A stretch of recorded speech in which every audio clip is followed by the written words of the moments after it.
তারা অপেক্ষা করছিল কখন আমরা মারা যাই।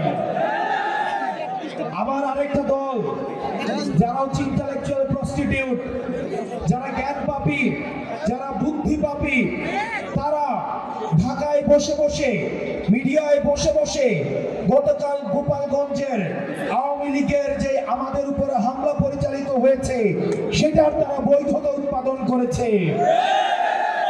গতকাল আমাদের চোখে আঙুল দিয়ে দেখিয়ে দিয়েছে আওয়ামী লীগ যে রাজনৈতিক দলটি রয়েছে এই দলটিকে প্রতিরোধ করার সাথে সাথে আওয়ামী লীগের যে কালচারাল উইং, যে মিডিয়া উইং, তাদেরকে আমাদের প্রতিরোধ করতে হবে।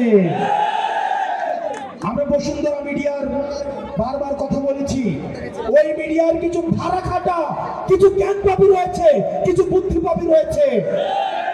আপনি দেখবেন এই বসুন্ধরা মিডিয়ার কিছু ভাড়াই খাটে এরকম দেউলিয়া বুদ্ধিজীবী রয়েছে, তারা এসব আক্রমণের তারা বৈধতা উৎপাদন করে। তারা এই আওয়ামী সশস্ত্র এই যে আমাদের উপরে আক্রমণ হয়েছে এই আক্রমণের বৈধতা উৎপাদন করার জন্য তাদের কলম আবার সক্রিয় হয়েছে। প্রিয় রাজবাড়ীবাসী,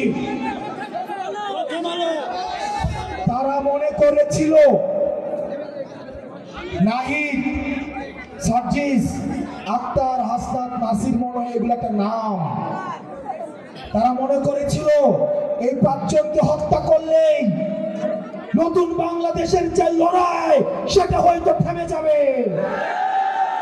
এই 56,000 বর্গ মাইলে আবু সাইদ মৃত্যুর পর প্রত্যেকটা মানুষ সবার আবু সাইদ হয়ে উঠেছিল। আমাদের মৃত্যুর পর প্রত্যেকটা মানুষ, প্রত্যেকটা বিপ্লবী সন্তান যারা নতুন বাংলাদেশের স্বপ্ন দেখে তারা কেউ না কেউ আবার নাহিদ হয়ে উঠে উঠবে। আমাদের বাংলাদেশ সেদিন থেকেই, সেই মুহূর্ত থেকে ঘুরে দাঁড়াবে।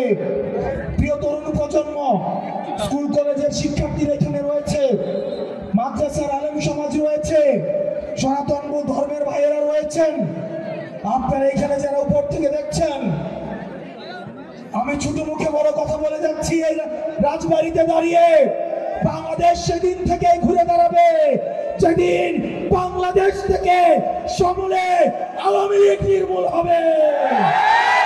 কর্পোরেট সমাজ, এই বর্জুয়া সমাজ, আওয়ামী লীগ নিয়ন্ত্রিত মিডিয়া সমাজ তোমাদেরকে সাক্ষী রাখে মুজিবের বুকের মাটির উপরে দাঁড়িয়ে আমরা গতকাল স্লোগান দিয়েছি, মুজিবের মাটিতে মুজিববাদ মুর্দাবাদ।